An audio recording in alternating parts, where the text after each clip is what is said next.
For most of history, technology needed people. Machines needed operators. Software needed users. Companies needed customers. That relationship felt simple. Humans created tools, and tools existed to serve humans. But something is changing, and almost nobody is talking about it. Because the most powerful technology companies in the world are slowly moving toward a future where humans are no longer the center of the system. And NVIDIA might be the clearest example of that shift. At first, the company grew by selling graphics cards to gamers. People bought the hardware, installed it in their computers, and experienced better performance. The relationship was direct. Humans needed NVIDIA. But look at where the company stands today. Its biggest customers are no longer individual people sitting at home.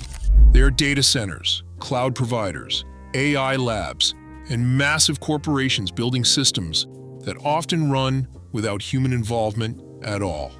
That is a very different world. Because when technology stops depending on individual users, the entire balance changes. Think about it. AI models train on enormous data sets inside warehouses filled with machines.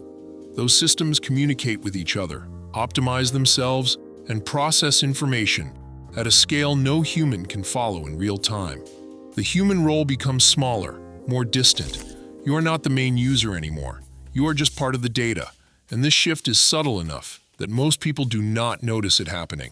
When you hear about AI progress, you probably imagine tools designed to help you write faster, work better, or save time.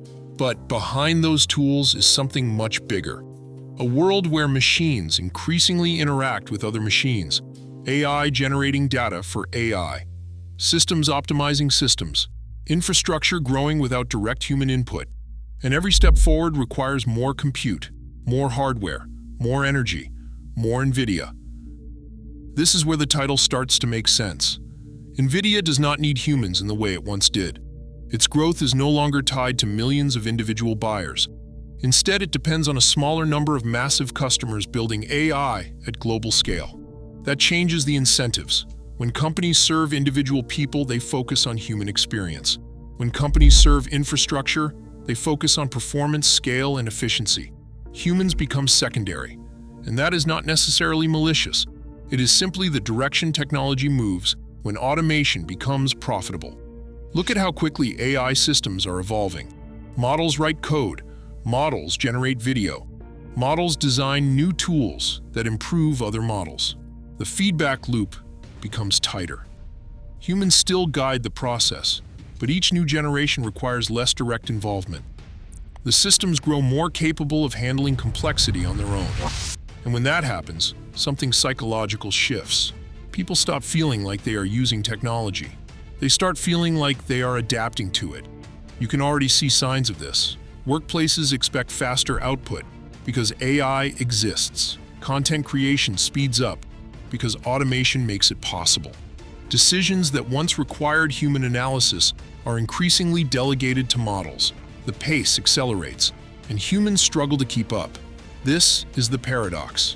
AI was created to assist humans, but the more powerful it becomes, the more the system optimizes for itself.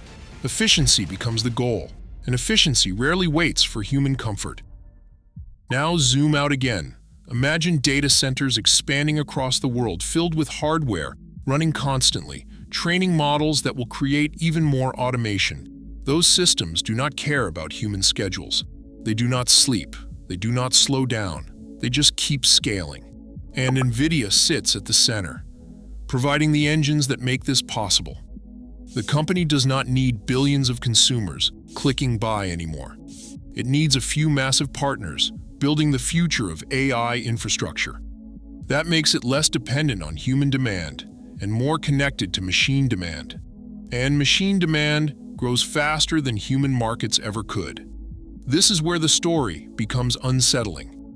Because when technology no longer relies on humans as primary customers, the direction of progress changes.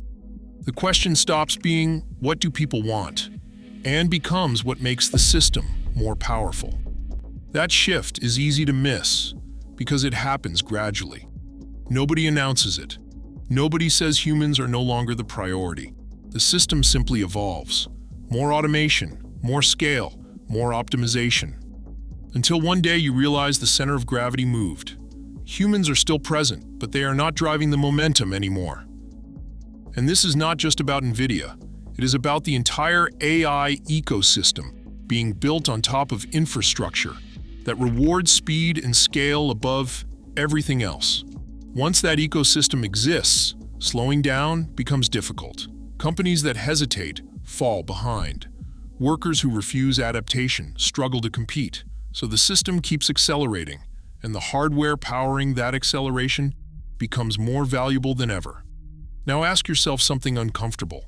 If AI systems become increasingly capable of improving themselves and the infrastructure supporting them keeps growing, where exactly do humans fit in the long term? Are we the drivers, or are we simply passengers watching the speed increase? This is why the shift feels strange. Nothing was taken away from you directly. Technology still feels helpful. But underneath the surface, the relationship is changing. The system no longer revolves around individual humans. It revolves around scale, and scale does not wait. So maybe the real story is not that NVIDIA does not need humans anymore. Maybe the real story is that technology is entering a phase where human involvement becomes less central than ever before. And if that is true, then the future will not be defined by who uses AI. It will be defined by who controls the infrastructure that keeps it running. Because once machines begin building systems for other machines, the question stops being whether humans are in control. The question becomes whether control even matters anymore.